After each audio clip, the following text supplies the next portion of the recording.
여러분, 전능하사 천지를 만드신 하나님 아버지를 믿으시죠? 예. 여러분, 혹시 하늘에서 하나님께서 말씀하시는 음성을 들어본 적이 있습니까? 오늘 성경에 보니까 예수님께서 이렇게 기도하시니까 하늘에서 하나님께서 음성으로 말씀하신 사건이 나왔습니다. 예수님 공생애에 3번의 이 사건이 있게 되는데, 첫 번째는 여러분도 잘 알다시피 예수님께서 처음 세례를 받으실 때 하늘이 열리고 성령이 비둘기같이 강림하시면서 하늘로부터 음성이 들립니다. 이는 내 사랑하는 자요, 내 기뻐하는 아들이다. 하나님께서 직접 음성을 들리십니다. 그리고 두 번째 음성이 들리는 사건은 변화산 사건입니다. 베드로와 요한과 야고보가 함께 이렇게 변화산에 올라갔을 때에 엘리야와 모세가 나오면서 이렇게 구름이 확 덮이는 가운데 그들이 어쩔 줄 몰라 하면서 그 영광스러운 장면을 보게 됩니다. 그때에 하늘로부터 음성이 들리죠. 이는 내 사랑하는 자니 너희는 저희 말을 들으라. 주님의 말씀을 들으라고 말씀하셨습니다. 그리고 마지막으로 나오는 것이 오늘 본문의 이야기입니다. 예수님께서 공생의 사역을 마무리하실 시점에 하늘의 음성이 들리는 것입니다. 예수님께서 기도합니다. 내가 이를 위하여 이때에 왔나이다. 아버지의 이름을 영광스럽게 하옵소서. 이렇게 기도를 하시니까 하늘에서 응답을 하십니다. 내가 이미 영광스럽게 하였고 또다시 영광스럽게 하리라. 성부 하나님께서 하늘의 음성을 들려주심으로 말미암아서 아들을 이렇게 영광스럽게 해주시는 것입니다. 여러분, 우리는 왜 이렇게 하늘의 음성이 들리게 되었는지 이 본문의 내용을 조금 살펴볼 필요가 있습니다. 예수님께서 예루살렘에 입성하셨습니다. 왜 입성하셨습니까? 로마의 군대를 격파하고 이제 이스라엘의 회복을 이루는 것입니까? 그렇지 않습니다.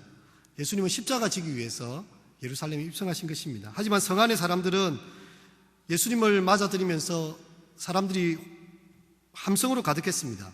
호산나, 다윗의 자손이여 호산나 하더라. 우리를 구원하소서. 그런 함성으로 가득 찹니다.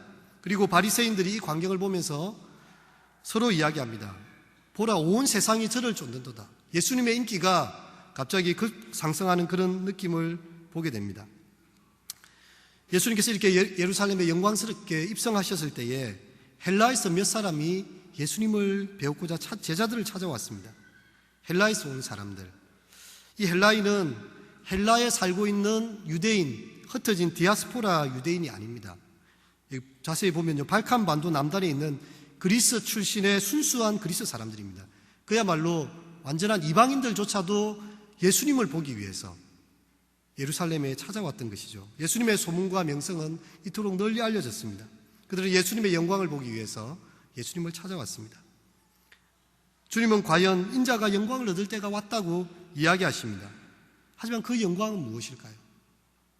유대인들이 생각하는 처럼 권능과 기사로 로마 정권을 무너뜨리고 다윗 왕과 같은 메시아의 왕국을 이스라엘 땅에 세우는 것이었을까요? 주님께서 이 중요한 순간에 이야기를 하십니다. 한 알의 밀이 땅에 떨어져 죽으면 많은 열매를 맺는다.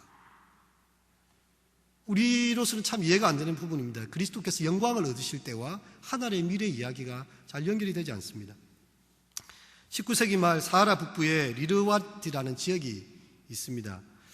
여기에는 정말 물 한 모금 물이 사람을 죽이기도 하고 살리기도 하는 그런 땅입니다. 이런 땅에서는 숨을 쉬고 있는 그 자체가 바로 기적과 같은 그런 곳입니다. 그런데 자신의 가족과 마을을 위해서 이 모래뿐인 사막을 하염없이 걸어가는 몇 명의 인부들이 있었습니다. 그들은 수맥이 있다고 생각되는 곳을 약 80m 가량을 파고 들어갑니다. 곡괭이로 파고 밑으로 파고 들어갑니다. 그렇게 지구의 모세혈관과 같은 물줄기를 엄청난 압력으로 막고 있는 그 석회암 안반을 발견하게 되는 것이죠. 그 밑에까지 내려갑니다. 그 순간에 다른 모든 사람들은 밧줄을 통해서든지 어떻게든 다 올려보내고 마지막에 단 한 사람을 남기게 되는데 그들 가운데 가장 나이 많은 그런 한 사람이었습니다.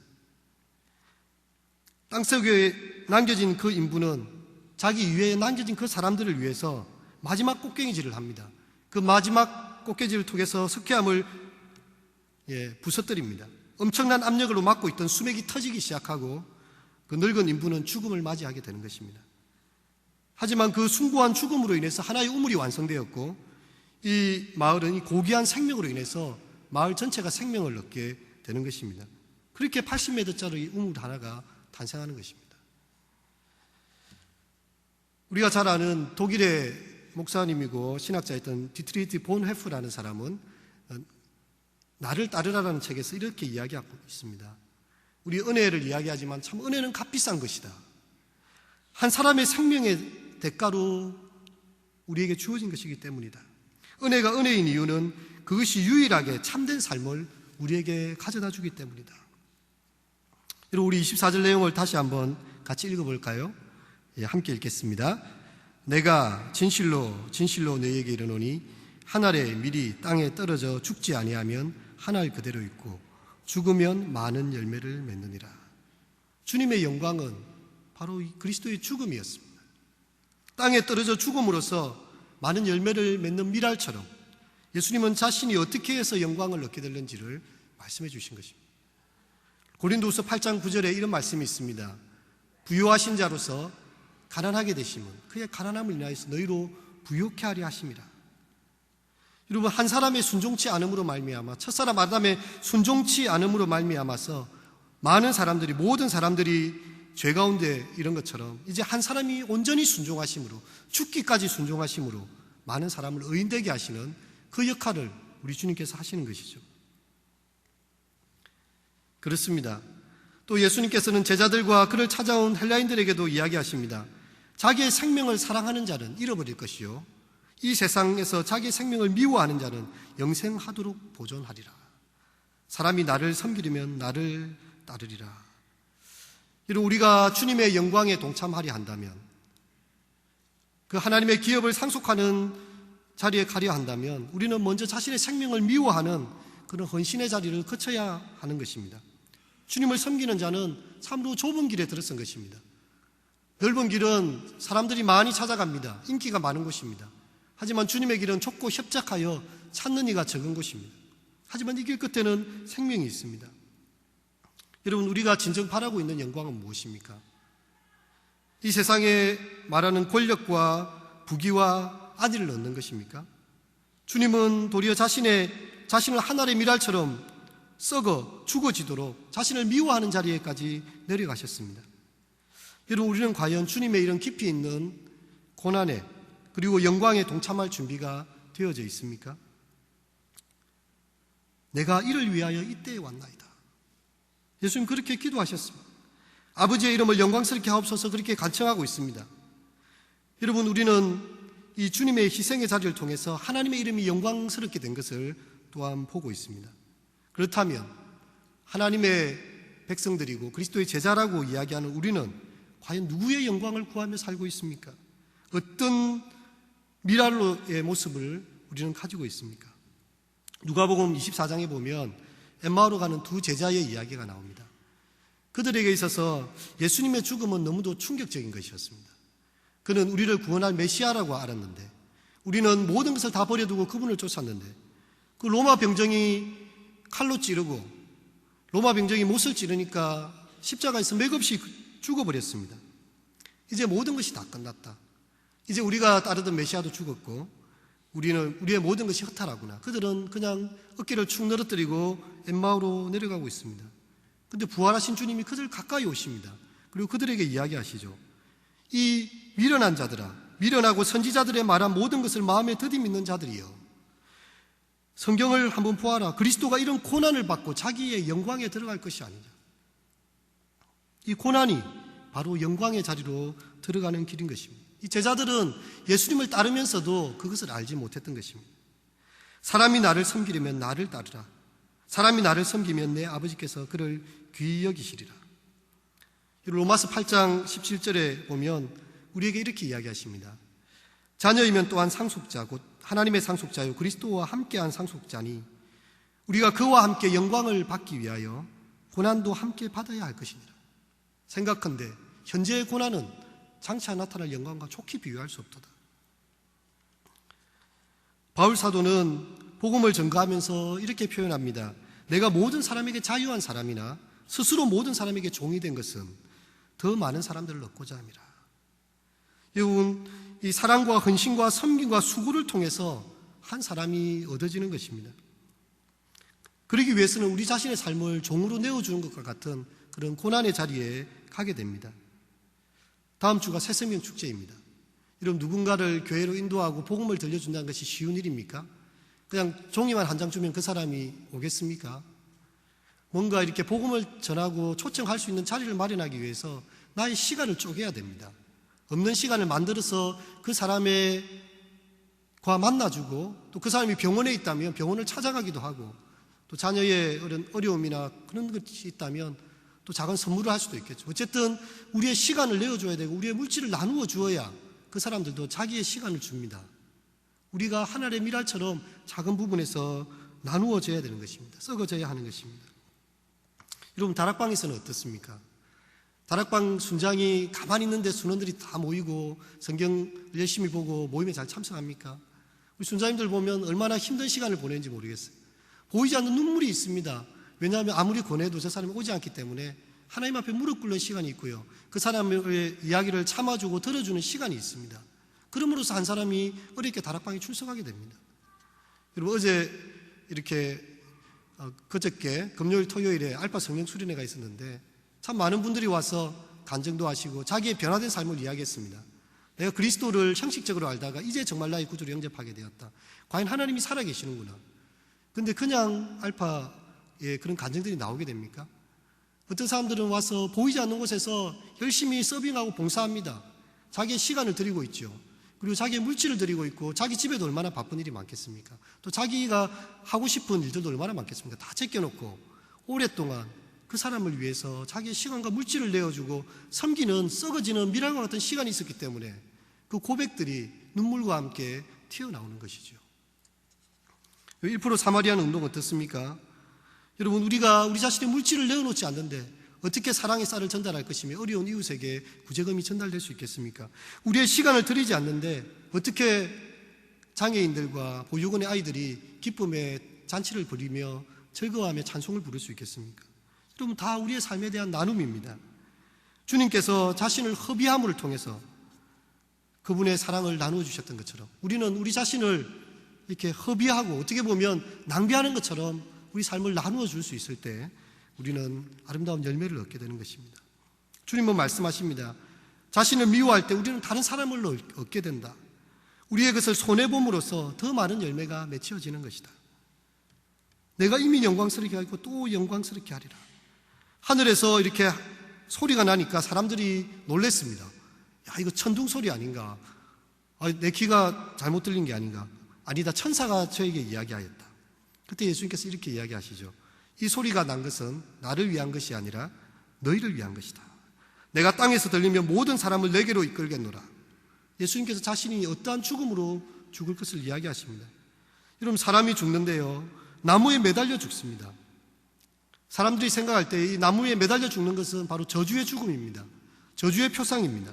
그런데 나무 아래 있는 자마다 저주 아래 있는 자인데 예수님께서 그 저주의 자리로 스스로 걸어가셨습니다. 모세가 광야에서 뱀을 든 것처럼 인자도 들려야 하리니 주님은 그 길을 걸어가셨습니다.